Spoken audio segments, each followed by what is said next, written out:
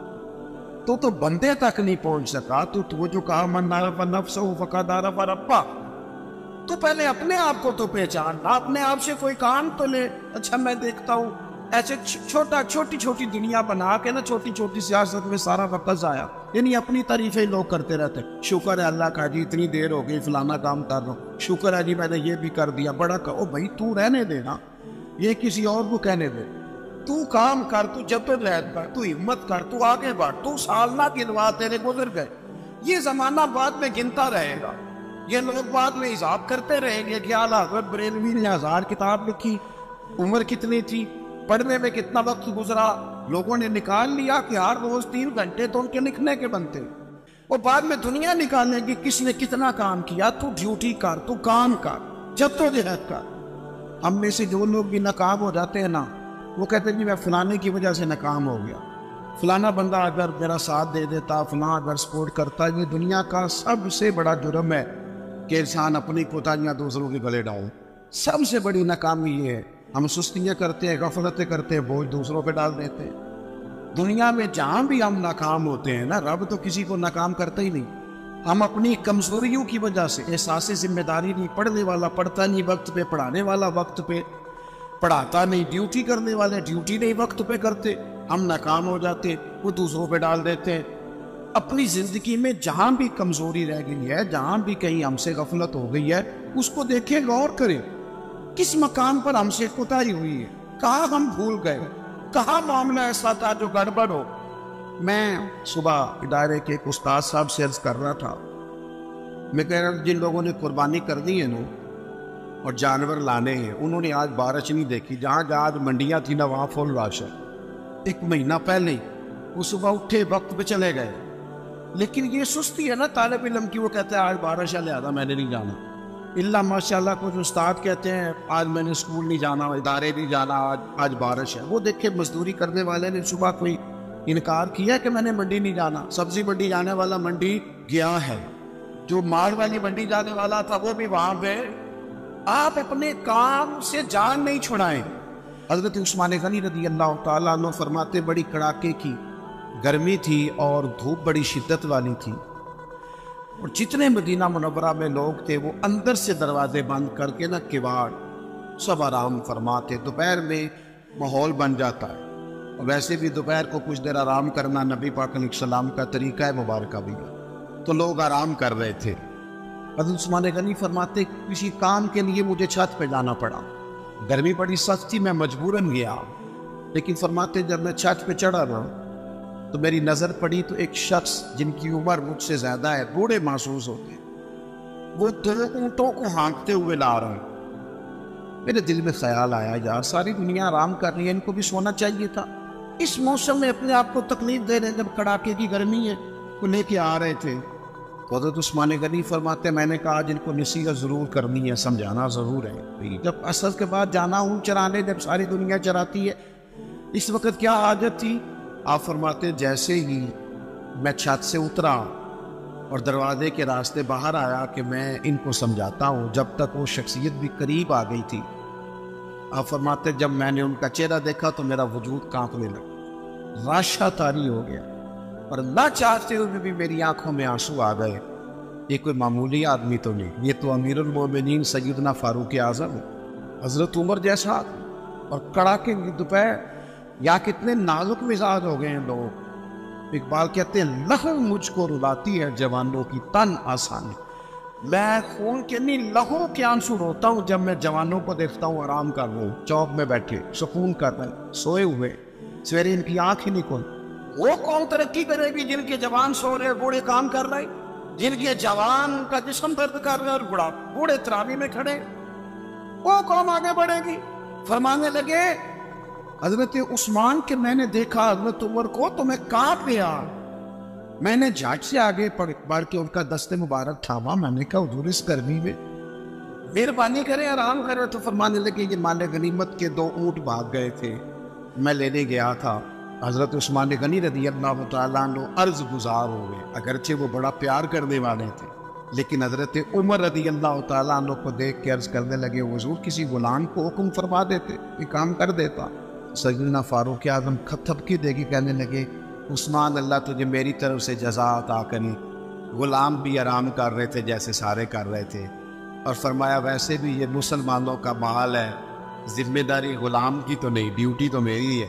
یہاں ہمارے حکمران کیا تو مجھے تو پتہ نہیں، میں نے تو سویرے اٹھ کے دیکھا ہے، تو خبروں میں مجھے نہ ادھر ادھر کی تو بات کر، یہ بتا کہ قافلہ کیوں لٹا، نہ ادھر ادھر کی تو بات کر، یہ بتا یہ قافلہ کیوں لٹا، مجھے راہزنوں سے غرض نہیں تیری راہبری کا سوال، تو کہتا چور آ گئے تھے تو یہ بتا تو کس چیز کی پہرے داری کر رہا تھا؟ تو میرے عزیز اپنی زندگی میں اپنی ذمہ داریوں کا احساس، اپنی ڈیوٹی وقت پر، میں کئی دفعہ سوچتا ہوں اس آدمی کی عمر 35 سال سے زیادہ ہوگی اور ابھی تک فجر کے وقت نہیں اٹھتا، اس نے کب نمازی بننا؟ اور جو 40 سال کی عمر تک نمازی نہیں خالی بن سکا اس نے تہجد کب پڑھنی؟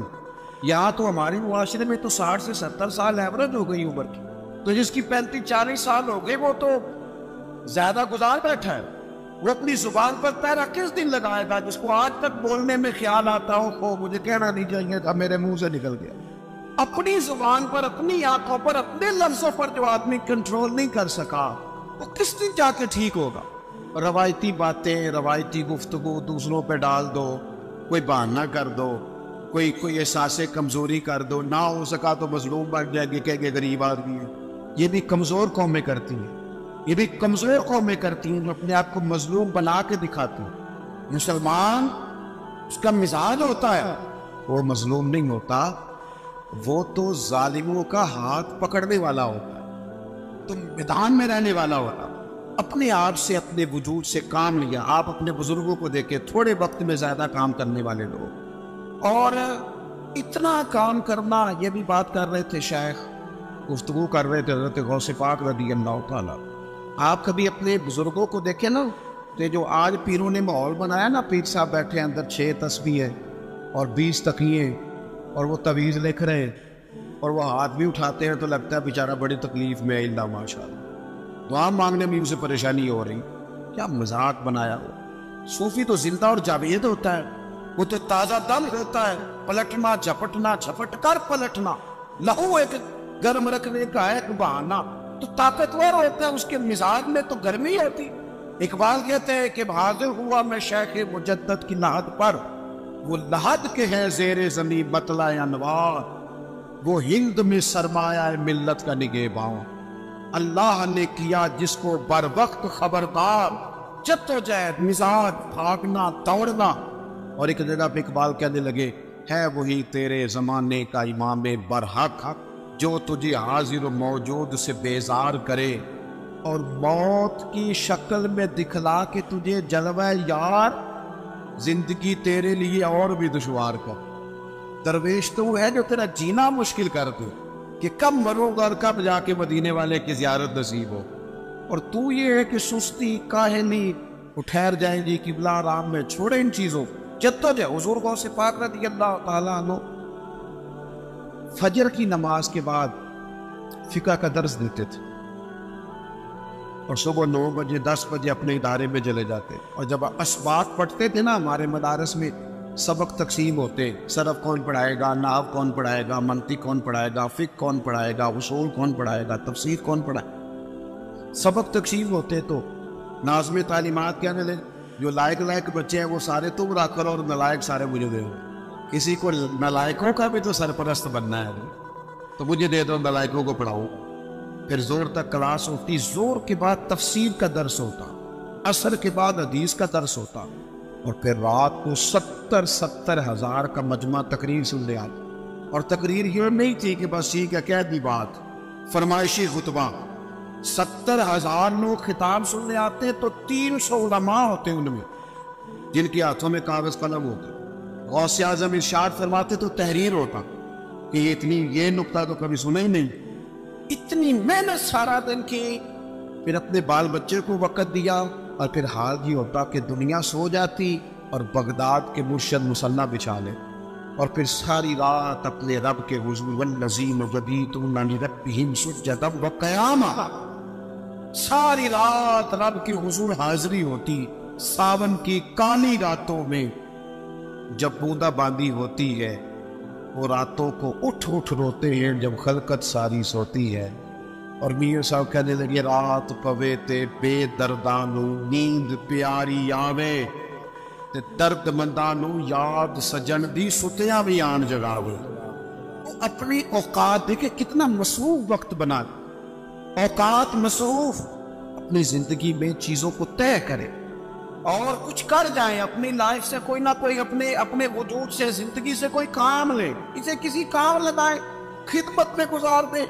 خدمت میں ہمارے ایک بزرگ ہیں, وہ میں دور گیا ہوا تھا کیروڑ پکے کی جانب جنوبی پنجاب کی طرف. بڑے پرانے بزرگ مجھے ملے تو وہ نا ابھی بھی عمر 100 سال کے لگ بھگ ہے تو ڈھیر سارے کام کھڑے ہو کے امامہ باندھ رہے. میں نے ان سے کہا کافی عرصہ پہلے, میں نے کہا جناب آپ بڑے تازہ دم. کہنے لگے میں نے ارادہ کیا تھا کہ مخدوم نہیں بننا, خادم ہی بننا ہے. بندہ مخدوم بنتا ہے تو سست ہوگا. وہ کہنے لگے پہلے خدمت کی ماں باپ کی, استادوں کی, پھر کی بہن بھائیوں کی, بچوں کی شروع کر دی. پھر اللہ نے موقع دیا تو پوتوں کی خدمت شروع کر. کو پڑھانا ہے, بیانا ہے, کام لگانا. ساری زندگی یہ ارادہ نہیں کیا کہ لو جی میں ان فارغ ہوں. یہ جہاں جملہ آتا ہے پھر انسان ذہنی طور پر کمزور ہو کر خدمت کی ساری زندگی. حضرت عمر بیٹھے تھے ہمارے یہاں تو روز لوگ دلیلیں دیتے ہیں نا, کہتے ہیں حضرت صاحب آپ ٹھیک کہہ رہے ہیں پر اب کام نہیں چلتا. آپ ٹھیک کہتے ہیں پر گزارا نہیں ہوتا. اب آپ ٹھیک کہتے ہیں پر وہ دور اور تھا, یہ دور اور ہے. تو میں نے کہا نہیں آپ کو غلطی لگ گئی ہے, وہ بھی میرے نبی کا دور تھا, یہ بھی میرے نبی کا دور ہے. جھنڈا حضور کا ہی چمک رہا ہے, آپ کو غلطی لگ گئی. اب لوگ دلائل دیتے ہیں. حضرت عمر گھر میں بیٹھے تھے تو ان کا بیٹا بھی ساتھ بیٹھا تھا. کسی مسئلے پر بات ہونے لگی. حضرت عمر نے اپنی بات کی مضبوطی میں نبی پاک علیہ السلام کا ایک فرمان سنایا. تو آپ کا صاحبزادہ کہنے لگا ابا جی وہ تو ٹھیک ہے, لیکن جب یہ لفظ اس کی زبان پہ تو حضرت عمر نے تلوار نکال لی. فرمایا اٹھ نکل میرے گھر سے, میں رسول اللہ کی بات کرتا ہوں تو اگر مگر کرتا ہے, میں حضور کا فرمان سنا رہا ہوں تو اگر مگر کرتا ہے. نکل جا, کوئی جگہ نہیں تیرے لیے, چل دوڑ جا. جو میرے نبی پاک کا فرمان آنے کے بعد اگر مگر کرے وہ عمر کی چھت کے نیچے نہیں رہ سکتا. چل نکل. کوئی بات ہے, پیار بھی کرتا ہے, کلمہ بھی پڑھتا ہے, اگر مگر بھی کرتا ہے. کہتا ہے نہیں جی ابھی انتظار کر رہا ہوں, دیکھ رہا ہوں, سوچ رہا ہوں. بھئی تو مسلمان ہے, اب تیرا کام ماننا ہے, تو نے عمل کرنا ہے. تو نے لے تو لا اللہ نہیں کرنا, تو نے بات مانی. حضرت عمر نے گھر سے نکال دیا. بچہ کئی دن منتیں کرتا رہا, کوئی نہیں چھٹی ملی گھر آنے کی, کوئی نہیں چھٹی ملی. وہ امیر المومنین حضرت ابو بکر صدیق کے پاس گئے. کہنے لگے ابا جی سخت ہیں, آپ کو پہلے بھی پتا ہے, میری سفارش تو کریں. تو جناب صدیق اکبر گھر آئے. کہنے لگے چل بس کر, تو سخت ہی ہو جاتا ہے, چھوڑ دے. کہنے لگے ابو بکر تمہیں پتہ ہے اس نے کیا کیا ہے؟ کہا ہاں. یہ کہتا ہے کہ حدیث میں وہی تائید ہی کرنے لگا تھا بس، لیکن نکل گیا منہ سے. کیا لفظ ہے حضرت عمر کے. فرمانے لگے ابو بکر دل پہ ہاتھ رکھ کے بتا، تیرا بیٹا ایسے کرتا تو کیا کرتا؟ جناب صدیق اکبر رو پڑے، فرمایا میرا امتحان نہ لے. ابو بکر رو پڑے، میرا امتحان نہ لے، مجھ سے نہ پوچھ کہ میرا بیٹا حضور کے مقابلے میں اگر مگر کرتا تو آپ کیا کرتے. تو جناب ابو بکر فرمانے لگے تو نے تو تلوار اٹھائی تھی نا، میں نے مار بھی دینی تھی. تو اٹھائی تھی، اگر مگر یہ غلام ہے، یہ نبی پاک کا غلام ہے، اس کو کہہ دیا جھوٹ حرام ہے تو کہتا میرا گزارا نہیں. اس کو کہا گیا یہ چیز غلط ہے تو کہتا کام نہیں چلتا. تو غلام ہے جس کو آپ نے غلام رکھا ہوا ہے، نوکر رکھا ہوا ہے. آپ اس کو کہیں جا 5 کلو چینی لے آ، وہ اگر آپ سے کہے نہیں 2.5 کلو منگا لو، مان لو گے بات؟ وہ کہے نہیں جی ابھی ٹائم نہیں، 5 کلو کیسے اٹھاؤں گا، بڑا مشکل کام ہے، 10 کلو سبزی بھی تو لانی ہے، تو مان لیتے ہو. اللہ رسول کو کہتے ہو آہستہ آہستہ نماز پڑھوں گا، آہستہ آہستہ نیک ہو جاؤں گا. امام احمد بن حنبل رحمت اللہ تعالی علیہ فرماتے ہیں مارکیٹ گیا، منڈی گیا، ایک غلام خرید کے لایا. گھر لا کے میں نے اس کو پوچھا تیرا نام کیا ہے؟ کہنے لگا حضور غلاموں کا نام نہیں ہوتا، آپ کسی اور کو بھی آواز دیں گے تو میں سمجھوں گا مجھے ہی بلا رہے ہیں. آپ نے فرمایا تو کھائے گا کیا؟ کہنے لگا حضور غلاموں کے نخرے نہیں ہوتے. امام صاحب فرماتے ہیں مجھے وجد ہو گیا اس کی باتوں سے، میرا وجود کے رونگٹے کھڑے ہو گئے. میں نے تیسرا سوال پوچھا، میں نے کہا تو یہ کمرے ہیں حجرے کوئی پسند کر لے، کہاں رہے گا؟ کہتے وہ رو پڑا، میرے پاس آ گیا. کہنے لگا حضور مجھے غلام ہی رہنے دیں، میری عادتیں نہ خراب کریں. حضور آپ جہاں آپ کا دل کرے نا اشارہ کر دینا، میں وہیں سو جاؤں گا. امام صاحب کہتے ہیں میں نے اسے کہا اٹھو یار. وہ کھڑا ہوا تو میں نے کہا سینے لگ جا، تو آزاد ہے، تو غلام بننے کے نہیں، تو آقا بننے کے قابل ہے. تو راتی جاگیں تے شیخ صداویں تے راتی جاگ دے کتے تیتھوں کتے. حضرت بابا بلے شاہ صاحب نے بڑی پتے کی بات سمجھائی. کہنے لگے تو نے ایک کتا رکھا ہوتا ہے، تو اس کا مالک ہوتا ہے، ایک روٹی تو ڈالتا ہے اسے، کتا دوسری مانگے تو جوتا اٹھا لیتا ہے. اور فرمایا وہ ایک روٹی کھا کے نا ساری رات تیری پہرے داری کرتا ہے، ایک لقمے کی وجہ سے ساری رات کتا تیرے دروازے پہ کھڑا ہے. اور فرمانے لگے تو اے سی میں سوتا ہے، وہ جا کے نا کسی نالی میں سویا رہتا ہے. فرمایا جس کا تو مالک ہے تو اپنی نعمت دیکھ اور اس کی نوکری دیکھ. اب یہ دیکھ جو تیرا مالک ہے اس کی نعمتیں کتنی ہیں اور تیری نوکری کتنی ہے، یہ ذرا غور کر. فرمانے لگے راتی جاگیں تے شیخ صداویں، راتی جاگ دے کتے تیتھوں کتے، مالک دا در مول نہیں چھڑ دے، پاویں مارو 100 جتے تیتھوں اتے. ایک برکی دا قدر پچھانن، پاویں مالک ہو من ستے تیتھوں اتے.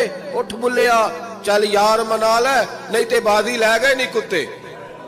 اٹھ بلیا چل یار منا لے، نہیں تے پھر بازی لے گئے نہیں. وہ تو بازی لے گئے، آگے گزر گئے. بھائی ایمان کا مطلب ہے مان لیا تو بس، مان لیا تو بس. مسلمان کہہ رہا ہے کیسے ہوگا جی، نماز پڑھنے سے برکت کیسے ہوگی؟ اللہ کہتا ہے ایسے ہوگی کہ وَيَرْزُقْهُ مِنْ حَيْثُ لَا يَحْتَسِبُ، جب تم مجھ سے ڈرے گا تو میں وہاں سے روزی دوں گا کہ تیرا کبھی گمان بھی نہیں گیا ہوگا. آؤ میں تمہیں وہ اس بارگاہ پہ لے جاؤں جس نے سب کو شان عطا فرمائی ہے. حضرت ابوبکر صدیق رضی اللہ تعالیٰ عنہ خلیفۃ المسلمین بنے. خلیفہ بنے تو سویرے جس رات خلیفہ بنے سویرے سر پہ ٹوکری رکھی، منڈی کی طرف جا رہے ہیں. حضرت عمر فاروق رضی اللہ تعالیٰ عنہ مولا علی شیر خدا کو کسی نے بتایا کہ وہ تمہارا خلیفہ تو جا رہا ہے مزدوری کرنے، وہ تو جا رہا ہے کمائی کرنے. حضرت علی شیر خدا مولا کائنات جناب فاروق اعظم دونوں نے رستے میں روکا کہ ابو بکر کہاں جا رہے ہو؟ فرمانے لگے کام کرنے جا رہا ہوں، مزدوری کروں گا، منڈی میں جاؤں گا، تجارت کرتا تھا اس کو جاری رکھوں گا، بچوں کا پیٹ بھی تو پالنا ہے.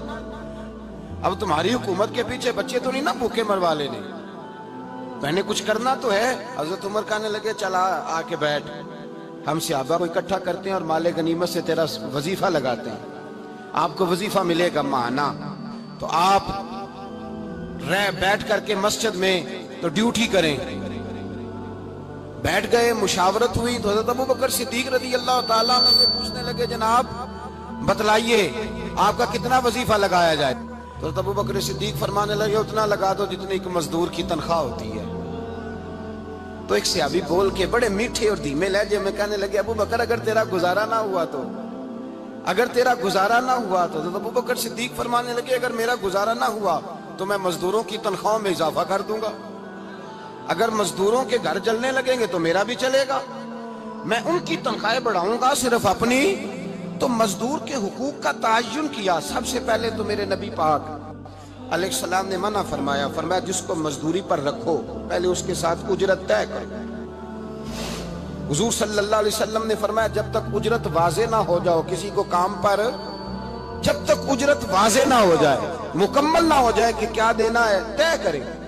کیا لوگے جو جناب دے دیں گے لے لوں گا، شریعت اس کو پسند نہیں کرتی، محبوب نہیں رکھتی. پہلے اس کے ساتھ پہلا حق مزدور کو یہ دیا کہ اس کی اجرت پہلے، بولیے اجرت پہلے اجرت طے ہوگی، یہ پہلا حق ہے. اور مزدور کا دوسرا حق کیا بیان کیا میرے نبی پاک نے؟ فرمایا جب، اور یہ ایسی اعلیٰ بات ہے کہ جتنے حقوق لکھنے والے ہیں نا، جتنے بین الاقوامی سطح پر انسانی حقوق کا چارٹر بنانے والے ہیں، وہ کہتے ہیں کہ یہ ایسا نقطہ حضور نے بیان کر دیا ہے کہ اس سے آگے کو بڑھ ہی نہیں سکتا. یہ ایسی بات ہے کہ جس کی شرح بھی کوئی نہیں کر سکتا. میرے حبیب کریم علیہ السلام نے فرمایا پہلے طے کرو. اور کیا خوبصورت لفظ ہے، قانون بنا دیا. فرمایا جب مزدور مزدوری کر لے تو اس کا پسینہ خشک ہونے سے پہلے اسے ادا کر دینا. اس کا پسینہ خشک ہونے سے پہلے اسے اس کی مزدوری دے دو. ایک صحابی اپنے خادم غلام کو مار رہے تھے تو میرے نبی پاک تشریف لائے. فرمایا کیوں اسے مار رہا ہے؟ حضور غلطیاں بڑی کرتا ہے. تو نبی پاک نے فرمایا جتنا تجھے اس پر اختیار ہے نا، اس سے کہیں بڑھ کر میرے رب کو تیرے اوپر بڑا اختیار ہے. کہا حضور یہ بڑی غلطی کرتا ہے، میں آخر کتنا معاف کروں؟ تو حضور نے فرمایا اتنا معاف کر جتنا میرا رب تجھے معاف فرماتا ہے. پتہ ہے تیری صبح سے لے کر شام تک کتنی کوتاہیاں ہیں. درگزر کا حکم دیا. پہلا حق یہ دیا مزدوری طے کرو. دوسرا حق یہ دیا پسینہ خشک ہونے سے پہلے ادا کرو. تیسرا حق یہ دیا کہ اس سے درگزر کرو، غلطی ہو جائے تو درگزر کرو. تو یا رسول اللہ مزدوری کتنی دیں؟ میرے نبی پاک بخاری مسلم حضور سید عالم صلی اللہ علیہ وسلم نے فرمایا مزدور کا حق بیان کیا نبی پاک نے، اور ایک بات ارشاد فرمائی تو اس کے اندر کئی پہلو، ایک حدیث میں کئی پہلو بیان فرمائے. حبیب پاک نے فرمایا جیسا تم کھاتے ہو ویسا ہی اسے. بھئی بس ختم ہو گئی بات. اتنی بڑی بات کر دی سرکار نے. کبھی دیکھا ہے آپ نے کہ مزدور کو ایسے کھلایا جا رہا ہو جیسا مالی کھا رہے ہیں؟ حضور نے فرمایا بھئی مزدوروں کا حق یہ ہے کہ جیسا تم نے کھانا ہے ویسا اسے کھلانا ہے. اور فرمایا جیسا تم نے پہننا ہے ویسا اسے پہنانا ہے. اور پھر میرے حبیب کریم علیہ السلام نے ارشاد فرمایا اس کی ہمت سے بڑھ کر تم اس پر بوجھ نہیں ڈال سکتے. جتنا کام وہ کر نہیں سکتا اتنا تم اسے دے نہیں سکتے. اور فرمایا اگر اتنا کام دینا ہے جو اس کی ہمت سے زیادہ ہے تو میں اس کے مالک کو کہتا ہوں وہ بھی اٹھ کے مزدور کے ساتھ کام پہ لگ جائے، اٹھے اس کے ساتھ کام میں شریک ہو جائے. مزدوری کا بھی تعین فرمایا. اور پھر اس کو کام کس مقدار کا دینا ہے، مزدور کو کس قدر زیادہ اس پر بوجھ ڈالا جائے گا، یہ بھی مصطفیٰ کریم نے بیان فرمایا. فرمایا جو لا یکلف اللہ نفسا الا وسعها، اللہ بھی تم پر وہ بوجھ نہیں ڈالتا جو تم اٹھا نہیں سکتے. تو کسی مزدور کو تم ایسا کام نہیں بتاؤ گے. حضرت عثمان غنی رضی اللہ تعالیٰ عنہ ایک دن حضرت عمر فاروق سے کہنے لگے عمر بس کر دے یار، تیرے بعد بھی تو لوگوں نے خلیفہ بننا ہے، کیسے کوئی تیرے رستے پہ چلے گا؟ تو حضرت عثمان غنی سے جناب عمر کہنے لگے کیا ہو گیا؟ آپ فرمانے لگے کل میں دیکھ رہا تھا کہ لوگ باغ میں مزدوری کر رہے تھے اور آپ امیر المومنین ہو کے ان کا ہاتھ بٹا رہے تھے. تو حضرت عمر کہنے لگے بوڑھے تھے، بیمار تھے، مزدوری کر رہے تھے تو پسینہ بہہ رہا تھا، کیا ہو گیا اگر تھوڑا سا میں نے ساتھ دے دیا؟ حضرت جناب سیدنا فاروق اعظم یہ لفظ کہتے ہوئے رو پڑے. آپ فرمانے لگے میں کسی بادشاہ کا شہزادہ نہیں، میں بھی اسی باپ کا بیٹا ہوں جو اونٹ چرا کے گزارا کیا کرتا تھا. میں نے آگے بڑھ کے لوگ حیثیت بھول جاتے ہیں، اپنی حیثیت بھول جاتے ہیں. اللہ تبارک و تعالیٰ جب کچھ عطا کرتا ہے ان کا رویہ اپنے ماتحتوں کے ساتھ اتنا سخت اور جابرانہ آمرانہ ہو جاتا ہے اس قدر زیادہ ان کے لب و لہجے میں کڑواہٹ آ جاتی ہے، اس قدر زیادہ ان کی طبیعتوں کے اندر سختی اور غرور بھر جاتا ہے کہ وہ احساس ہی نہیں کرتے کہ جو سامنے بیٹھا ہے وہ بڑا ایک دکھی انسان ہے اور وہ تکلیف میں ہے، وہ آزمائش میں اپنے آپ کو مبتلا سمجھ رہا ہے۔ حضرت ابو ذر غفاری رضی اللہ تعالیٰ عنہ فرماتے ہیں میں اپنے ماتحتوں کے حق میں بڑا سخت تھا، سخت تھی میری طبیعت، میرے غلاموں کی جرت ہی نہیں تھی کہ وہ میرے سامنے گفتگو کر سکیں اور ٹھہر بھی سکیں۔ فرماتے ہیں جس دن میں کلمہ پڑھنے گیا، جس دن میں حضور کی بارگاہ میں، تو میں نے کہا حضور کوئی خاص نصیحت؟ تو نبی پاک نے فرمایا میری نصیحت تیرے لیے یہ ہے کہ جیسا تو نے کھانا ہے ویسا ہی غلام کو کھلانا ہے، جیسا تو نے پہننا ہے ویسا ہی غلام کو پہنانا ہے۔ حضرت ابو ذر کہتے ہیں جو میرے اندر کمی تھی وہی میرے نبی نے نصیحت کر دی، جو میرے اندر کوتاہی تھی وہی غیب جاننے والے رسول نے بتلا دی۔ فرماتے ہیں میں گھر گیا، جب میں جاتا تھا تو ملازموں کا سانس خشک ہو جاتا تھا، وہ کانپنے ہانپنے لگتے تھے کہ جانے اب یہ کیا کرے گا۔ حضرت ابو ذر غفاری فرماتے ہیں میں گیا، ایک شخص سے میں نے کہا کھانا پکاؤ، کھانا پکایا، دسترخوان پہ لگایا اور اپنے سارے ملازموں کو کہا آؤ یار میرے ساتھ بیٹھ کے روٹی کھاؤ، آؤ سارے میرے ساتھ بیٹھ کے کھانا کھاؤ۔ فرماتے ہیں انہوں نے کھانا کھایا، پھر میں ان کو بازار لے گیا، جیسے کپڑے میں پہنتا تھا ویسے میں نے ان کے لیے بھی خریدے۔ فرماتے ہیں میرے غلام کہنے لگے آقا خیر تو ہے نا، خیریت تو ہے نا، کیا ہوا؟ مزاج مبارک تو ٹھیک ہے، کیا ہو گیا؟ اور یہ جو ہم فضا کو اتنا خوبصورت دیکھ رہے ہیں اور یہ جو ہم اتنی پیاری ریم جھیم برستی دیکھ رہے ہیں یہ جاری رہے گی یا ایک دن کی ہے؟ تو حضرت ابو ذر غفاری رو پڑے، کہنے لگے اب تمہیں ابو ذر غفاری بدلا ہوا ملے گا، اس لیے کہ اب میں وہ نہیں رہا، اب میں رسول اللہ کا کلمہ پڑھ کے غلام مصطفیٰ بن گیا ہوں، اب میں بدل گیا ہوں، میری طبیعت بدل گئی۔ غلاموں کے حق میں حضرت مولا علی شیر خدا غلام کو لے کر کے گئے دکان پر، حضرت مولا علی غلام کو لے کر گئے کپڑے کی دکان پر، 2 جوڑے خریدے، ایک کم قیمت کا ایک زیادہ قیمت کا، ایک کم قیمت کا ایک زیادہ قیمت کا، 2 جوڑے خریدے۔ جب واپس لوٹے تو غلام سے کہنے لگے تو اپنا لے لے۔ غلام کو پتا تھا کہ اس زمانے میں ہوتا کیا تھا، اس نے کم قیمت کا جوڑا اٹھایا۔ حضرت علی فرمانے لگے عجیب آدمی ہے، یہ تو تیرا نہیں یہ تو میرا ہے۔ اس نے کہا حضور کس طرح سے؟ آپ فرمانے لگے تیرے لیے قیمتی جوڑا اس لیے خریدا ہے کہ تو جوان ہے، اور میں نے اپنے لیے اس لیے چھوٹا خریدا ہے کہ میں تو اب بوڑھا ہو گیا ہوں، مجھے تو حاجت نہیں۔ کہنے لگا حضور بوڑھے اور جوان کا مطلب نہیں، آپ علی ہیں، من کنت مولا فہذا علی، علی مولا، علی مولا، آپ چونکہ مولا علی ہیں اور آپ امیر المومنین ہیں، لہذا آپ نے تخت پر بیٹھنا ہے، آپ نے سلطنت کو چلانا ہے، آپ پہنیے۔ حضرت علی فرمانے لگے تو میرا غلام بنا ہے نا، تو نے ابھی میرے نبی کا دیدار نہیں نہ کیا، تو بعد میں آیا ہے نا، اگر تو اس دور میں ہوتا تو جان جاتا کہ یہ عمل میرا ہے، پر اس کے پیچھے جو نصیحت کے پھول ہیں وہ مصطفیٰ کے عطا فرما۔